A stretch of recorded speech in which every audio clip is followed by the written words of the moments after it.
Hi hello good morning. ಬೆಳಗ್ಗೆದ್ದು ಶೆಡ್ಡೆಲ್ಲ ಗುಡಿಸ್ಕೊಂಡು ಅವಿನಾಶ್ ಹಾಲಕ್ಕೆ ಹೋಗಿದ್ರು. ಅಷ್ಟೊತ್ತಿಗೆ ನಾನು ಒಂದು ರೌಂಡ್ ಶೆಡ್ಡೆಲ್ಲ ತೊಳ್ಕೊಂಡೆ. ಆಮೇಲೆ ಮನೆಯೆಲ್ಲ ಗುಡಿಸಿ ಒರೆಸ್ಕೊಂಡೆ. ಆಮೇಲೆ ಹೂವು ಕಿತ್ಕೊಳ್ಳೋಣ ಅಂತ ಬಂದೆ. ನೋಡಿ ನಮ್ಮ ಗಿಡದಲ್ಲಿ ಇವತ್ತು ಎಷ್ಟು ಹೂವು ಬಿಟ್ಟಿದೆ ಅಂತ. ಪೂಜೆ ಎಲ್ಲ ಮುಗಿಸ್ಕೊಂಡು ತಿಂಡಿ ಮಾಡಿಕೊಂಡು ಬರ್ತಾ ದೇವರಿಗೆ ಹಂಗೆ ಕೈ ಮುಗ್ದು ಬಸ್ ಸ್ಟ್ಯಾಂಡ್ ಕಡೆ ಹೊರಟೆ. ಇವತ್ತು ಬಸ್ ಲೇಟು.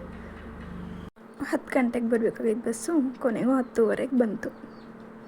ನಾನು ಫೋನ್ ಎತ್ಕೊಂಡ್ರೆ ಸಾಕು ಮುಖ ಮುಚ್ಕೊಂಡು ಓಡ್ತಾ ಇರ್ತಾರೆ.